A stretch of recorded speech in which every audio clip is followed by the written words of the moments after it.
The night I lost my baby, the roses outside her window were in full bloom. Crimson petals, bright even in the moonlight, like the color of something that should have stayed inside me. She stood there, my mother-in-law, arms folded, wearing her silk nightgown and that faint smile she saved for when she knew she'd won. Some betrayals don't deserve forgiveness. They deserve silence and time. Stay till the end to hear how one woman turned pain into quiet justice. It happens, she said softly, almost tenderly. Some women just aren't built for motherhood. Her voice carried through the quiet hall, slipping between the hum of the refrigerator and the ticking clock in the kitchen. I remember every sound because I had stopped feeling.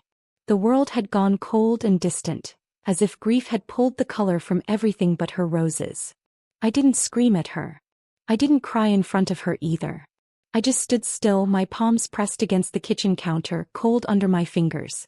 The doctor's words were still echoing in my head. No heartbeat. I'm sorry. She poured herself a glass of wine and said, "Best not to dwell. God knows what's meant for us." Then she raised the glass as if toasting the air between us. That was the moment I learned what cruelty looks like when it smiles. The next morning the house smelled of lavender and fresh bread. My husband, Daniel, was gone to work early. He didn't like tension, he always left before it could start. I came downstairs to find her already at the table, pruning roses she'd brought in from her garden. The petals dropped on a white napkin like quiet little wounds. "You should rest," she said, eyes on the stems. "You look fragile." I wanted to say something, to tell her how her words cut deeper than anything I'd ever felt. But I didn't. I just nodded and made myself coffee, my hands trembling slightly as I reached for the cup. She looked at me the way some women look at stray animals. Pity mixed with superiority. "It's a shame," she continued, snipping another rose. "Daniel's always wanted a family. I suppose God gives certain blessings to certain women." Her meaning was sharp, deliberate. But I didn't take the bait. I stirred my coffee and said quietly, "Maybe God gives certain lessons too." For the first time she paused. Just for a heartbeat. Then she smiled again, smaller, tighter. "I suppose we'll see," she said. I didn't tell Daniel what she said. He'd only defend her. He always did. "She means well," he'd say. "She just has an old-fashioned way of talking." But old-fashioned wasn't the word. It was poison, soft-spoken, polite, wrapped in kindness, but meant to sink deep. By afternoon she was outside tending her garden again. I stood by the window watching her move between the rows of roses. She trimmed, watered, and hummed hymns under her breath. The same tune she'd sung at my wedding when she told everyone how lucky Daniel was to have found someone so simple. That evening I brought her tea. It was polite, expected. The cup rattled slightly as I set it down. "You don't have to do that," she said without looking up. "I know," I replied. "But I want to." She finally turned toward me, squinting as if she was trying to read what was underneath my calm. "You're a good girl," she said. "You just need to learn your place in things. A woman's worth isn't in what she feels, it's in what she can give." She picked up one of the roses and pressed it against my palm. A thorn pricked my skin, drawing a small bead of blood. "Oh," she said lightly. "Be careful. Beauty always comes with pain." I looked at that single drop of red spreading on my hand. Then I smiled, slow, steady. "I'll remember that," I said. Days passed in a blur. The house was quiet, filled with the sound of her routines, humming, pruning, cooking meals I didn't eat. She moved like a queen in her own palace, every gesture rehearsed.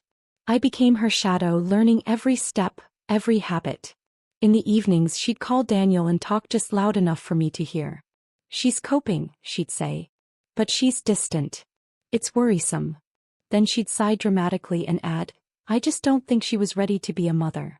The way she said mother, soft and pitying, made something inside me tighten. I started writing at night, little notes in a journal I kept hidden inside the sewing basket. Thoughts I couldn't say out loud. Tiny plans, small observations. What time she took her pills. How long she spent watering the plants. When she left her gloves near the sink.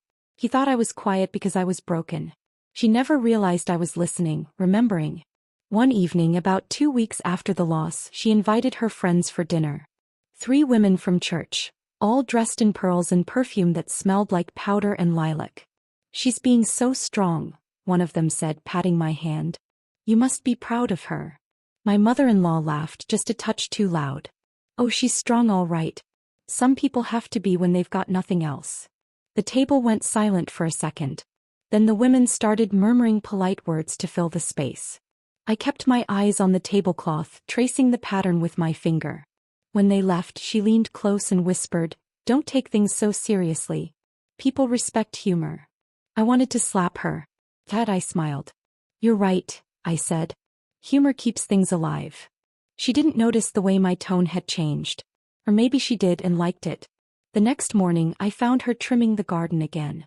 The air was cool, the sun just rising, a soft golden light spreading over the lawn. She glanced up at me. "You're awake early." "Couldn't sleep," I said. "I was thinking about what you said last night." She tilted her head. "About humor?" "Yes," I said, kneeling beside her. "And about keeping things alive." She chuckled. "Well, that's the trick, isn't it? You feed what you love." I watched her hands, the careful, delicate way she handled each plant. She wore no gloves that morning, and a small scratch on her wrist had darkened overnight. "That looks sore," I said. "Oh, just a thorn," she replied. "Roses bite sometimes." I smiled faintly. "Then maybe they're learning from their owner." She laughed, not realizing it was the first time I'd meant every word. That night, Daniel came home late. I told him I wanted us to move, maybe to a small house of our own, somewhere quiet. He sighed. "Mom's just helping us through a rough time. Don't make things harder." I looked at him for a long moment. "She's not helping, Daniel. She's testing." He rubbed his temples, tired. "You're imagining things. She's been through a lot too." I almost told him what she said the night I lost the baby, how she'd smiled while I bled. But I didn't. Something in me wanted to save that truth for later.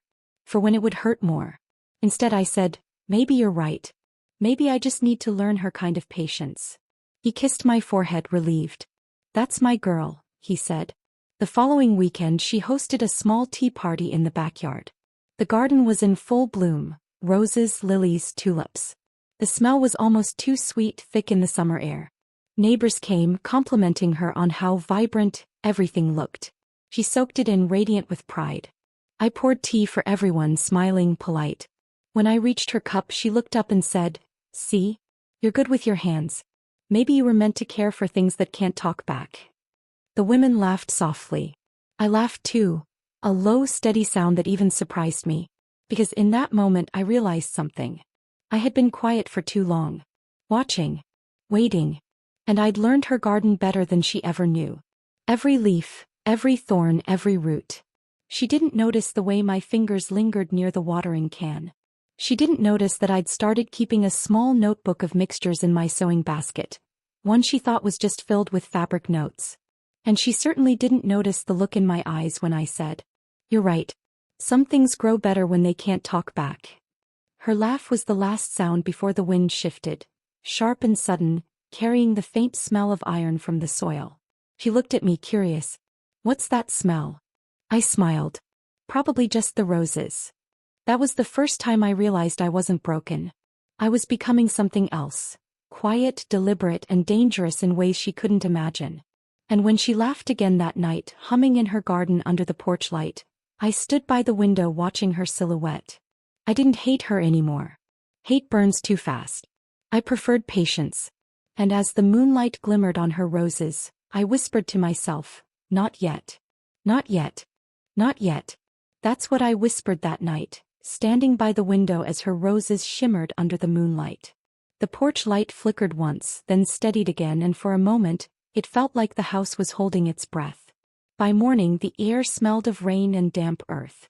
The storm had passed, but the sky still hung heavy, gray and swollen. I found her in the kitchen, humming as she dried her porcelain teacups, the same ones she never let me use. "You were up late again," she said without looking at me. "I couldn't sleep," I answered. "Too many dreams." She smiled, the kind that wasn't meant to comfort. "Dreams are for the young, dear. Women like us should focus on what's real." I wanted to ask what she knew about what was real, but I bit my tongue. She had a way of twisting words until I sounded foolish. Instead, I poured myself coffee and stared out the window. The garden was soaked, petals sagging under the weight of water. Looked different, weaker maybe. And for reasons I didn't understand then, that sight made me feel lighter. She noticed my smile. "You're finding peace," she said. "Good. Acceptance is the first step toward moving on." I nodded. "I suppose it is." Inside something shifted. I wasn't moving on. I was waiting. Daniel came home late that evening, shoulders tense, shirt wrinkled. He dropped his keys on the counter and rubbed his temples. "Mom says you've been quiet," he said. "She talks about me often," I replied. He sighed. "She's worried. She thinks you're isolating yourself." I wanted to laugh, the kind of laugh that burns before it reaches your throat. "I'm under the same roof with her every day, Daniel.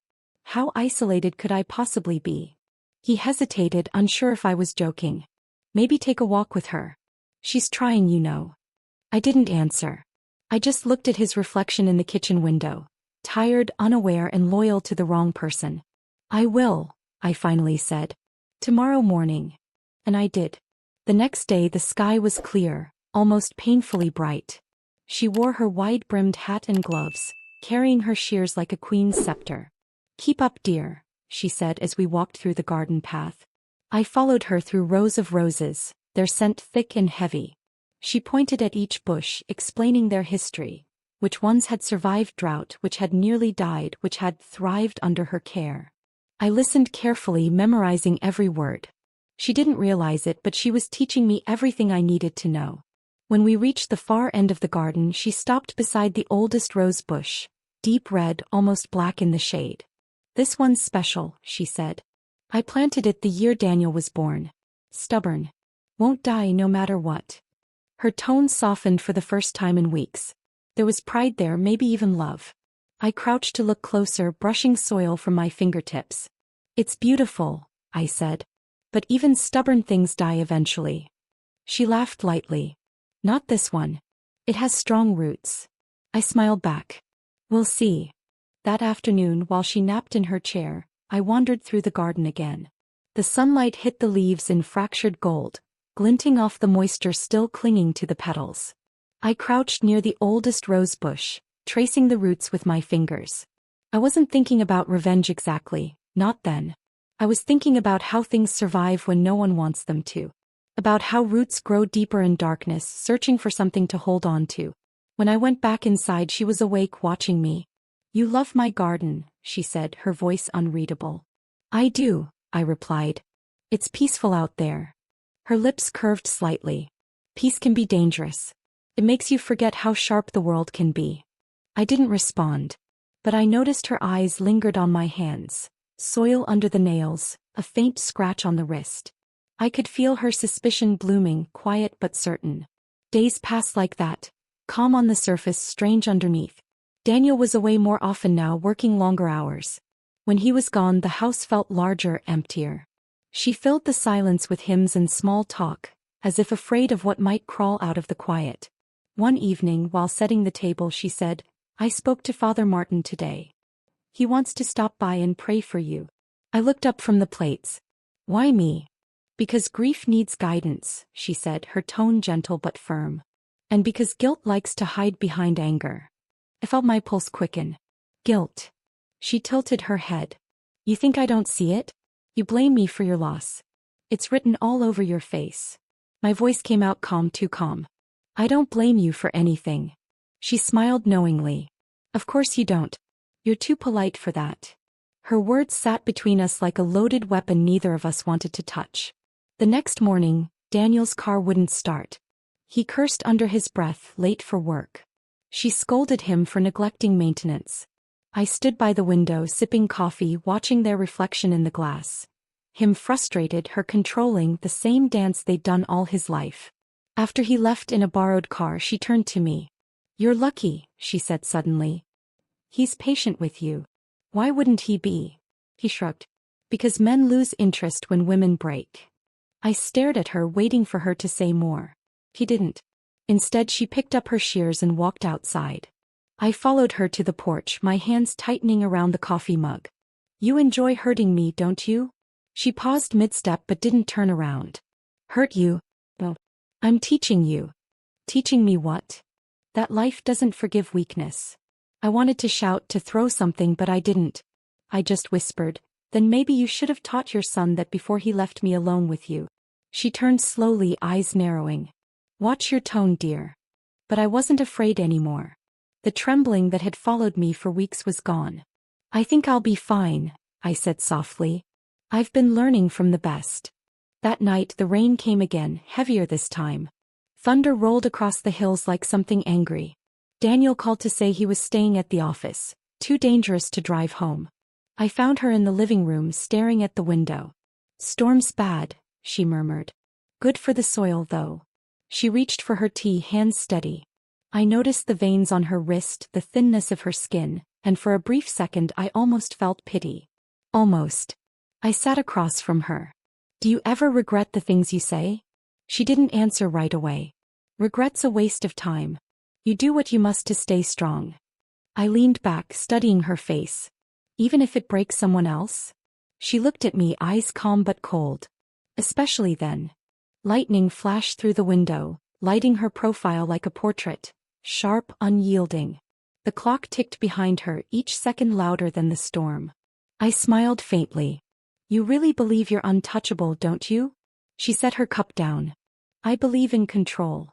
When the power went out, she lit candles. The house glowed in flickering amber, shadows dancing on the walls. I helped her secure the windows, my hands brushing hers occasionally. Each time she flinched like contact burned. As she moved toward the hallway, I caught the faint scent of soil again, damp, metallic. It clung to her dress, to her skin. Did you go outside just now? I asked. Checked the drains, she said. Wouldn't want the roots drowning. Of course not, I whispered. When she went to bed, I stayed awake, watching the rain. The candle burned low, melting into its own reflection on the table. My fingers traced the ring-shaped stain left by her teacup. Something about the smell in the house, that mix of soil, roses, and something faintly bitter, settled deep in my chest. It was the scent of endings, I thought. And of beginnings. At dawn, Daniel's call woke me. His voice was shaky. Mom's car. It skidded off the road, he said. She's fine. Just shaken. She says she was checking on her plants early and lost control on the wet curve. I glanced out the window. The rain had stopped, but her garden was wrecked. Petals scattered, soil torn. Only the black rose stood untouched. She's lucky, I said. He sighed. She wanted to talk to you when she gets home. She said you'd understand. Understand what? I wondered. When she returned later that day, pale and trembling, she refused help. It's nothing, she said. I just wanted to make sure my roses survived. I looked at her hands, scratched, streaked with dirt. And did they?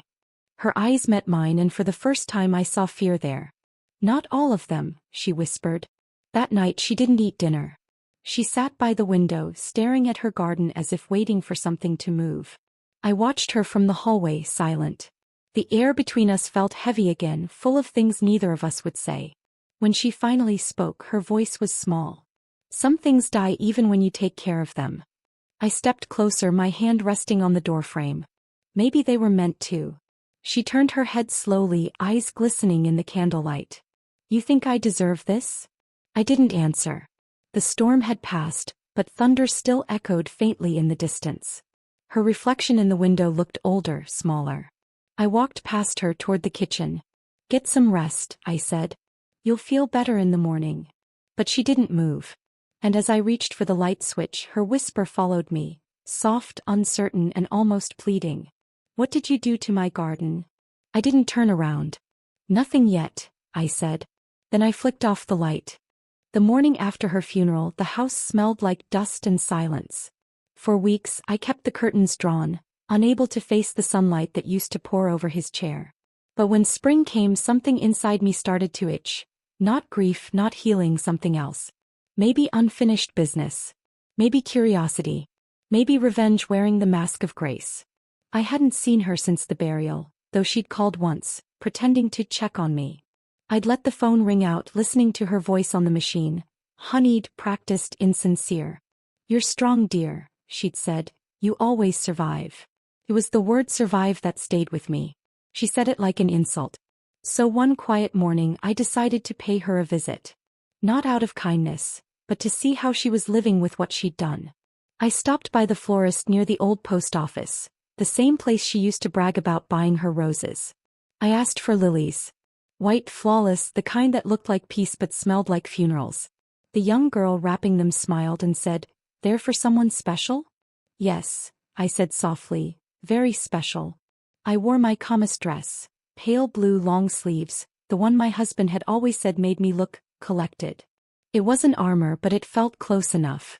When I parked outside her house, the same house that had once been our second home, the garden greeted me first.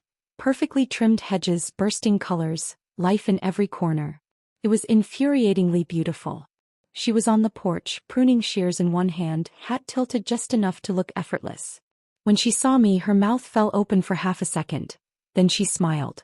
That smile had always been her favorite weapon. "Well," she said, "look who blooms after winter." "I brought flowers," I replied, stepping closer. My voice didn't tremble. It felt strange, steady, measured, like I'd rehearsed it in my head 100 times. "How thoughtful," she said, reaching for the bouquet. Her hands, pale and veined, brushed mine briefly. "Lily for peace?" she asked. "For memory," I said. "Some memories need tending." She chuckled lightly, pretending not to understand, and led me toward the garden. "Come, let's sit. The sun's kind today." I followed her through the rows of her perfect roses, their scent thick and cloying. I hated how alive they looked, defiant, smug, as if her cruelty had fed them. She started talking almost immediately, as though we were old friends sharing tea. "People grieve differently," she said, slicing at a bush without looking up. "You'll find that purpose helps. Routine. The garden saved me when my husband passed." I nodded. "Yes," I said quietly. "Gardens can heal. Or destroy." Her hand paused for a fraction, then moved again, slower this time. "You've always been dramatic," she said, smiling again. "But I suppose loss brings that out in people." I watched her hands, steady with the shears, trimming away anything imperfect. He'd always believed she was pruning me, shaping, correcting, judging. But this time I saw something else. How fragile she really was. How easily a single snip could ruin everything she'd built. "You've done wonders here," I said, kneeling beside the flower bed. "Your soil must be strong." "It's all about control," she said proudly. "The right balance of care and discipline." Control. The word hung in the air like perfume and poison at once. I smiled, tracing my fingers over the damp soil. "You've taught me so much," I murmured. She laughed, soft and cruel. "You were never much of a student. Always too sensitive." I didn't respond. Instead, I loosened a patch of soil near the base of her favorite rose bush, where the earth seemed thirsty. My gloves brushed against a small root, delicate and white. "Still," I said, "some lessons take time to bloom." She offered me lemonade, and we sat on the porch, sipping in uneasy silence. The sun shifted, spilling long shadows across her yard. Birds sang somewhere distant, too cheerful, too alive. "So," she began, "what will you do now that you're alone?" Her tone was smooth, but I caught the smirk hiding beneath it. I looked her in the eye. "I'll stay busy. I might take up gardening." "Oh." She raised an eyebrow. "Start small, dear. You've never had much of a green thumb." "Maybe I just needed the right soil," I said, setting down my glass. Her gaze flickered, a tiny crack in her perfect composure. I could tell she was trying to decide whether that was an insult. I smiled to make it harder for her. "I'd love to learn from you," I added sweetly. "If you'll have me." She leaned back, satisfied again. "Well, I suppose I could use an extra pair of hands. The beds in the back need attention." "Of course," I said. "I'll bring gloves." Over the next few weeks, I became her favorite student. I showed up early, bringing small gifts. Fertilizer, seeds, little tokens of gratitude. He loved the attention. Her arrogance was my camouflage. She'd correct me constantly, always finding fault, always enjoying her power. "Not too much water," she'd scold. "Yes, of course," I'd reply, watching her pour herself another drink before noon. We developed a rhythm, her ordering, me obeying, both pretending it was kindness. But every visit, every touch of soil, every word I spoke was deliberate. He thought she was teaching me control. She never noticed I was learning her weaknesses. Once she cut her finger on a thorn and waved it off, laughing. "Nature bites when you forget who's boss," she said. I handed her a tissue and murmured, "Yes, it does." I began bringing her small potted plants, saying they were experiments. She'd accept them, intrigued, proud of my newfound interest. She even started bragging to her friends that I'd finally found purpose. They'd smile and call her inspirational.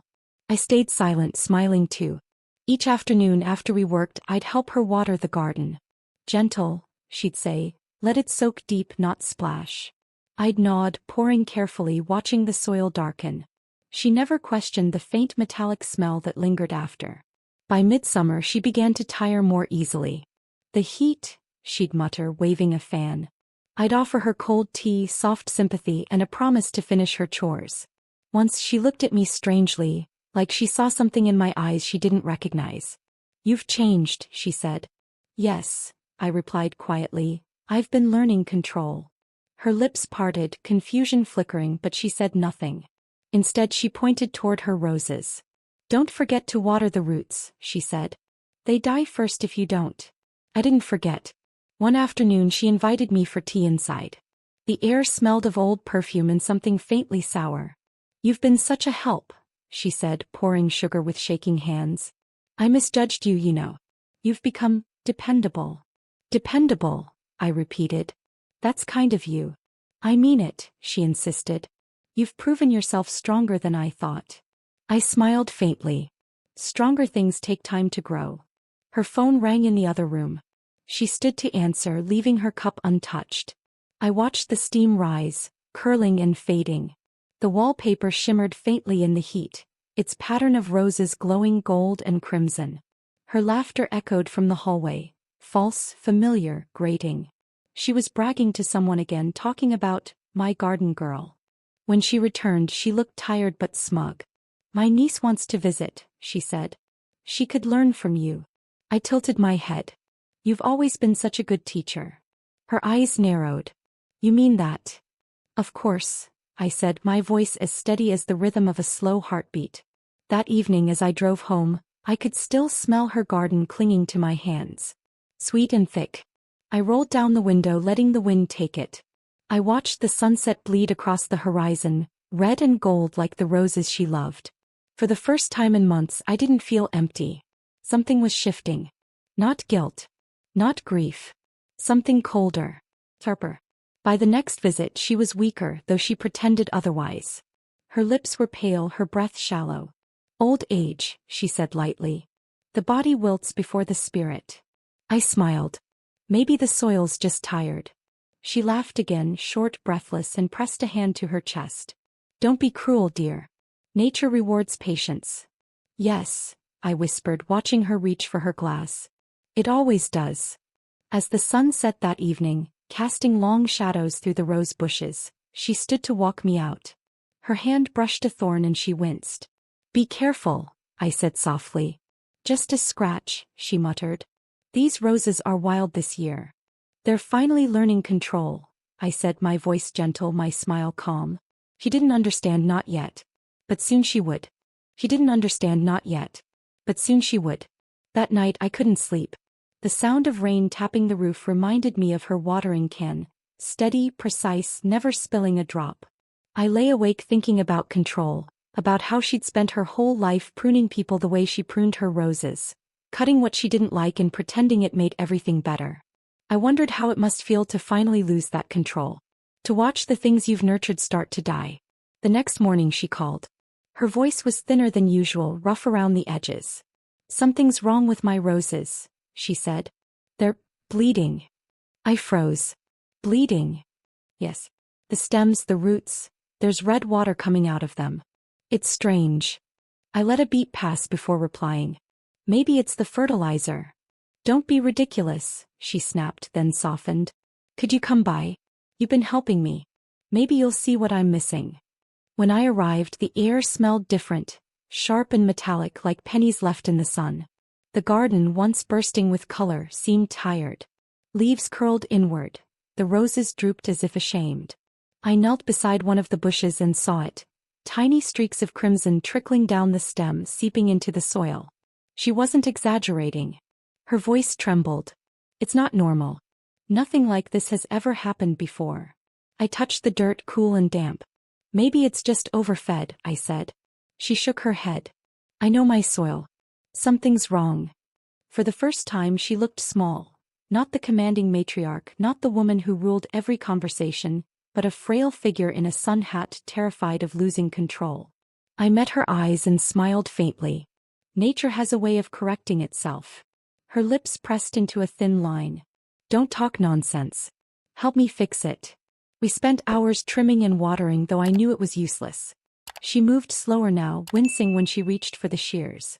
A red welt marked her wrist, swollen and angry. What happened? I asked, feigning concern. Thorns, she muttered. I must have brushed against one yesterday. I nodded, watching her scratch it absently. You should keep that clean. I'll be fine, she said, dismissing it. A little sting never killed anyone. But that night she called again. It's spreading, she whispered. My hands, they're itching, burning. The doctor says allergies, but... Her voice cracked. The flowers, they look like they're dying from the inside. I could hear her breathing fast, panicked. Rest, I told her gently. Don't touch them for a while. Let them breathe. She laughed weakly. Let them breathe? They're choking, dear. My roses are choking.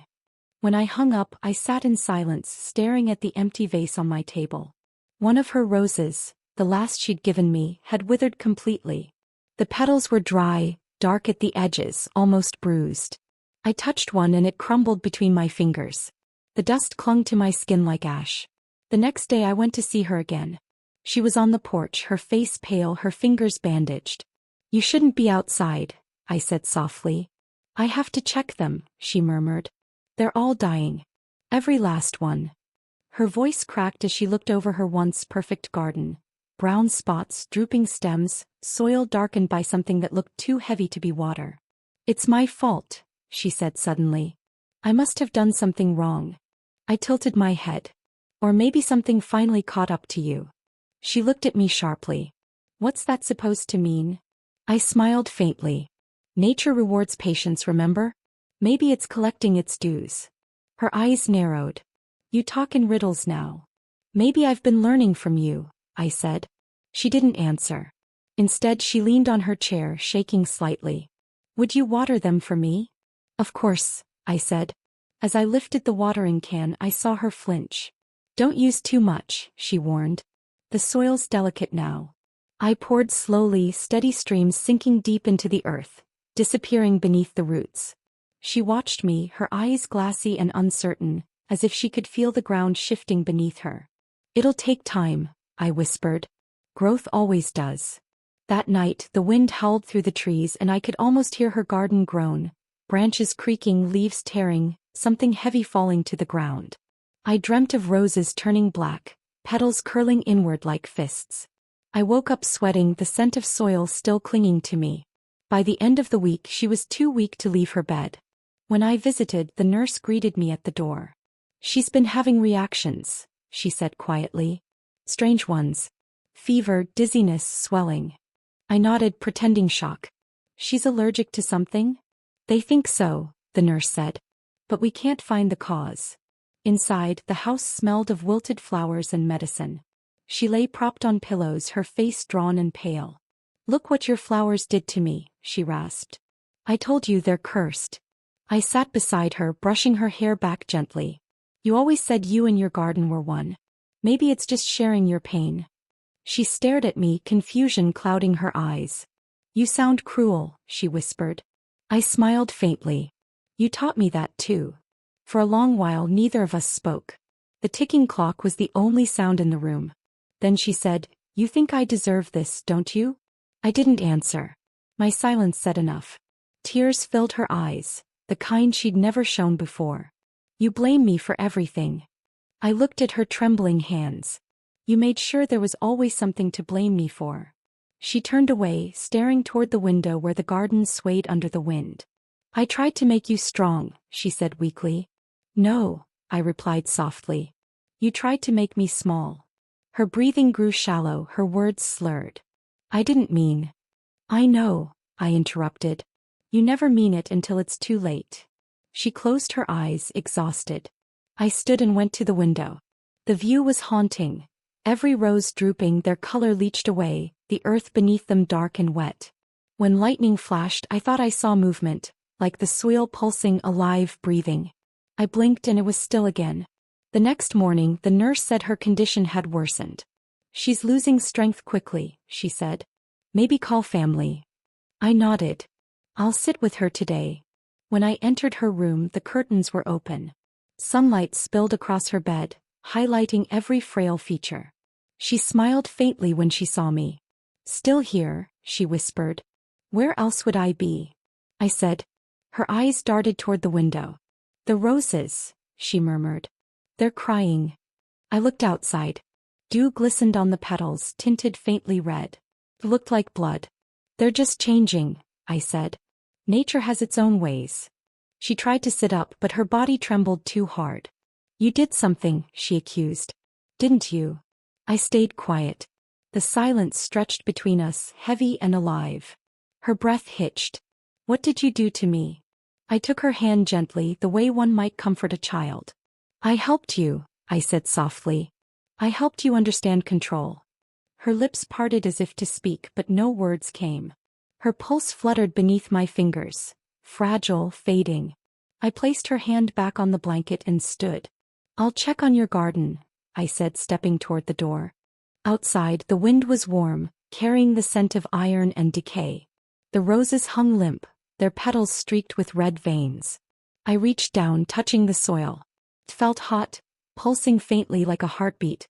For a moment I thought I heard a whisper beneath it, a sigh too soft to be wind. I stayed there until the sun began to set, watching shadows crawl across the beds. When I finally turned to leave, I saw her through the window, still, small, barely breathing. The next morning I returned to find the nurse outside, her eyes rimmed red. "She passed in her sleep," she said quietly. I nodded, emotionless. "Peaceful." The nurse hesitated. "Mostly," though she was murmuring something, about roses. About them taking her back. I looked toward the garden one last time. The soil shimmered faintly in the light, red where it should have been brown. I smiled, calm and steady. "Nature rewards patience," I whispered.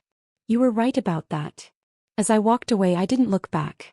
But I could feel the garden behind me, breathing, growing, waiting. And for the first time I knew it wasn't bleeding anymore. It was feeding. It was feeding. That thought stayed with me for days. It echoed each time I passed her empty house, each time the wind carried the faint perfume of her roses across the road. The garden didn't look sick anymore. In fact, it looked radiant. Her death hadn't dulled the place. It had awakened it. The soil that had once looked bruised now shimmered with life. New buds appeared overnight, thick and blood-red, the color so deep it almost looked wet. The neighbors whispered about it. "She must have blessed the garden before she passed," they said. "Look how it blooms for her still." I smiled when I heard that. Maybe she did bless it, in her own way. Or maybe the earth just learned what kind of woman she really was and decided to keep her close. A week later I went back. Officially to help tidy up for the estate sale. Unofficially to see what had become of the thing she'd loved most. Her pride, her legacy, her perfect garden. The gate creaked open like it recognized me. The air was heavy, sweet, almost intoxicating. The roses swayed, brushing against one another in the faint breeze as if whispering secrets. The soil beneath them looked darker now, rich, almost black like velvet. I crouched beside the bush she'd once called her favorite. The one where she'd pricked her finger. Its petals were fuller than ever. When I brushed one gently, a single drop of red dew slid down my glove, staining it. For a second I could have sworn it smelled like her perfume. A shiver ran through me. Not fear, something else. Recognition. Inside the house the air felt stale. The curtains were drawn, the clock still ticking, frozen in its rhythm. The nurse had packed most of her things, but the room still carried her presence. Sharp, judgmental, lingering like smoke. Her framed photographs sat neatly on the dresser. Her wedding day, her garden parties, her trophies from the local horticultural fair. All that pride. All that power. And now silence. I found her gardening journal on the bedside table, leather-bound, filled with her neat, looping handwriting. I opened it at random. "Perfection requires sacrifice," one page read. Another said, "Soil remembers everything." I smiled faintly. "It does," I whispered. When the realtor came by, she thanked me for helping. "You must have been close," she said kindly. In a way, I replied. Well, she left the property to her family, she said. Did you know that? I looked at her, my voice calm. Yes. I'm family. The woman blinked. Oh, I didn't realize. She was my husband's mother, I said. And now she's gone. She nodded awkwardly and handed me a stack of papers. They'll probably ask you to sign off once everything's processed. She didn't leave many instructions. Just one note about keeping the garden maintained. Of course she did, I said softly. That was always her priority. When the realtor left, I walked back outside. The light had shifted, that soft late afternoon glow that made everything golden. The garden looked almost holy in it. Bees buzzed lazily. Petals shivered in the wind. And then I saw it. A small sprout had pushed through the soil near the porch. Not roses, something different. Pale green with a faint red vein running through its stem. It hadn't been there before. I knelt to touch it. The ground felt warm, almost pulsing beneath my hand. I whispered, "You're still here, aren't you?" For a moment I thought I heard a laugh, faint, breathy like wind moving through leaves. I closed my eyes and smiled. She'd always said she and her garden were one. Maybe she was right. Maybe now she finally belonged to it, not the other way around. I decided to keep coming back, to tend to it, to keep it alive. It wasn't guilt that brought me. It was something more deliberate. I wanted to watch what happened next. Every visit I brought new tools, new gloves, new patience. I trimmed the dying stems, watered the soil carefully, whispered little things into the wind. The garden seemed to respond. It flourished under my care, wild but beautiful, stronger than before. The neighbors noticed. "It's lovely to see you carrying on her work," Mrs. Porter said one afternoon from across the fence. "She'd be so proud." I smiled. "I think she already is." A few nights later I dreamt of her again. Not the frail woman in her bed, but the way she used to be, tall, confident, dressed in that wide sun hat, pruning shears in hand. But her skin was pale as porcelain, and her eyes glowed faintly red. She was standing in the garden, whispering to the roses, her lips moving soundlessly. When she turned to me, she smiled. "You've learned control," she said. I woke up before I could answer. The next morning I found that the dream hadn't ended. Her favorite rose bush had spread overnight, creeping vines extending along the fence, reaching toward the porch like grasping fingers. And in the center, one perfect bloom had opened. Deep crimson, darker than blood. I stood there for a long time watching it. The air was still, heavy, almost reverent. Then I reached out, plucked the rose carefully and held it to my face. Its scent was intoxicating, sweet, sharp, familiar. And beneath that sweetness, something else, faint but undeniable. Her perfume. Her breath. I laughed softly. "You really can't stand letting go, can you?" For a moment I thought about cutting them all down, burning the soil, tearing the roots, ending it once and for all. But as I stood there, the sunlight glinting off the petals, I realized I couldn't. Not because I was afraid, but because this was her punishment. She would live on exactly where she belonged. In the dirt she worshipped. In the roots she once controlled. Bound to the thing she loved most, unable to stop it from growing without her. I tended the garden every week. And every week the roses grew brighter, bolder, hungrier. They climbed the walls, wound through the gate, spilled into the path. People stopped to stare. "She had a gift," they'd say. "And now so do you." I'd smile and nod, though I knew the truth. The gift wasn't hers anymore.